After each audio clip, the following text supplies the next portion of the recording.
Welcome back, everybody. I've got something a little different today. Still making video, but I'm going to do what I'm going to call a kind of classic revisit. Not exactly classic, but here's what I'm talking about. Number one, the Motiv Venom Shock. And number two, the Motiv Jackal Ghost. So just let's have a quick conversation on this. The Jackal Ghost, I think you guys know, probably one of my favorite solid ASIMs probably ever. It's just a great ball. It's still around because it works. It works on a lot of stuff.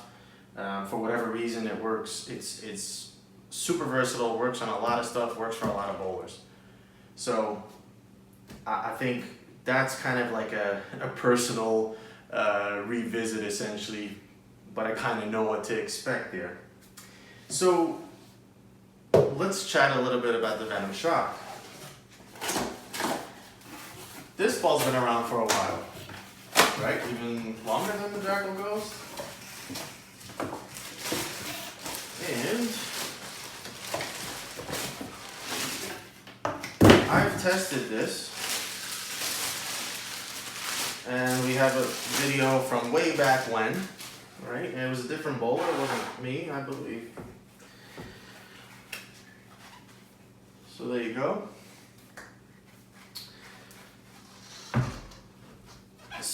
So initially I didn't have my own, and then I picked one up, and I guess maybe to people's surprise, I hated it. Sorry to say. But let me explain a little bit why. Like, I mean, it's just more of a personal thing, right? When I talk about what a ball does and all that, everyone knows the Venom Shock's a great ball, right? So let's just kind of step back for a second. The question is, does it fit with a person's game or not? And I kind of typically give an objective, like here's what the ball does, right? Strong cover, like medium low diff, low diff core, right? So it gives it kind of a smooth motion. Works for a ton of people, is a very versatile ball, but for whatever reason, it didn't work for me. And I know the reason, I'll explain it. When I first got this ball, I was kind of, my game was transitioning, my physical game was transitioning.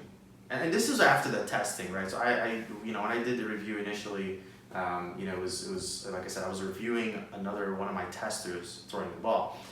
But never really shared detailed notes about my feelings on this ball, like personally from my game.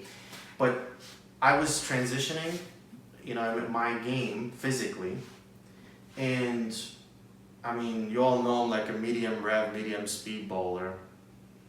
But what was happening was the cover was very strong for what we bowl on, and the core is not that strong. So what was happening was, I tried to play direct. I had a different game at the time, and so I couldn't get the ball to push, through the fronts or through the mids.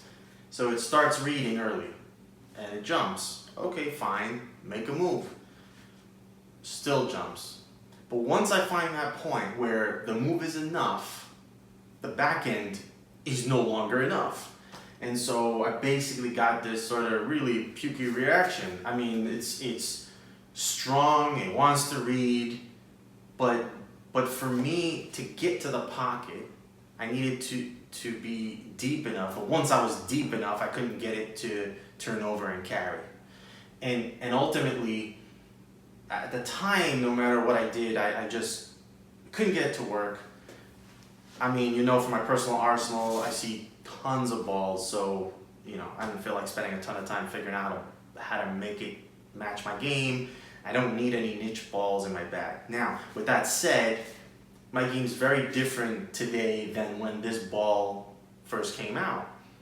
I worked a lot on things. I have physical issues, but in terms of release, it's very different. I can float the ball a little more. And so I thought, man, so many people have such a good look. The ball is still available. And I need to kind of revisit this ball and understand how it fits in my game today. Because the truth is, the slot where this ball fits for a lot of bowlers is actually a pretty difficult slot to fill.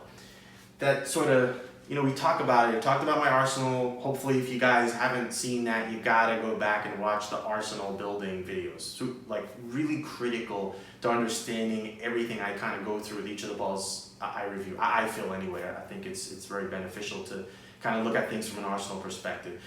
But this is like a mid-control ball, right? For me, what happened the first time I saw it was the cover was so strong that it puts it like in the strong control category, like a phase 2 or something. But it doesn't have the motor to do the thing back, at the back end for me, for my game, to fit in a strong control. Then the cover was too strong for mid-defined, so that's where it got lost. But for most bowlers who make this work, and obviously a lot of bowlers do, that's kind of where it fits, like right in the middle, mid-control. And mid-control is probably should be the most versatile ball you have. It's the one that you can sort of start with, figure out if you need to be in the strong category of balls, or if you need to be in the sort of defined or angular shaped balls. You can get all that from something mid-control. And that's what I expect a ball like this. And this ball fits for a lot of people. I have a hole in my bag there now, and with my game being different today, I want to see if it makes sense to come back to the Venom Shock and try to slide it in there. So that's the goal. All right, so now that you kind of know what I'm after here, and I really, really hope I see what other bowlers see with this ball. I still go back to my teammate who used to throw the, was it GT1, I believe? That was one of the first balls they had the gear core in. And man, that thing, I know it was a hybrid cover, but that thing just worked. The sort of lower diff balls tend to give you that smooth motion, and that's kind of what I want to see. And ideally, the strong cover kind of gives you the read, and you get smooth motion, and that gives some versatility. So what I want to do is kind of go with what I've talked about before, approximately a 4x30. I like to get some flair, or almost, I hate to say max flair, but I do want to see a good amount of flair from the balls I use. I prefer that. It gives it a strong but a little smoother, because it's like kind of almost constantly transitioning, right? It's sort of like the midpoint of the core, right? So I know it's probably a little hard to explain, maybe if there's some visuals, but if you're somewhere around the 3.5 to 4 inch pin, right? You either have the core on its side, let's say 0, the core at the top, something like 5 inches or more, and then somewhere, you set that core about 45 degrees, and then you let it transition to its stable point, right? And that's the sort of theoretical, and therefore that is the max, the midpoint essentially winds up being like the max flare for that ball. So I like to go with about 4 inch pins on the symmetrics. I'm going to use the 30, which gets it, transitions a little faster, but that's just like I find that works for me, right? So without getting into too much, so I'm gonna go 4x30 layout, and we are going to throw this ball, do a kind of do a new review with it, and hopefully it is, you know, every bit that everybody else is seeing with it. Alright, so this is the layout. Maybe like fingers here, thumb here.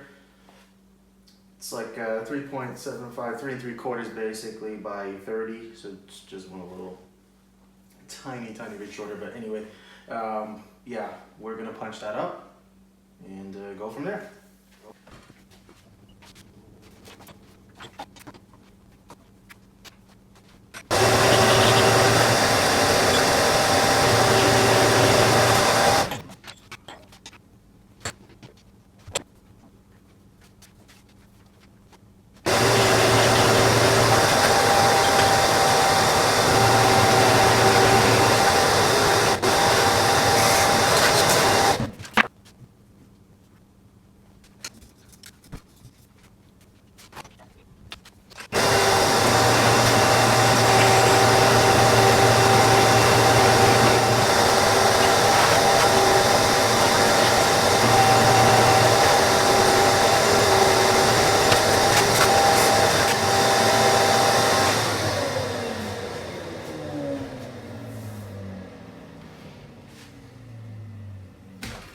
Alright, so here you go, 4x30, we're good to go.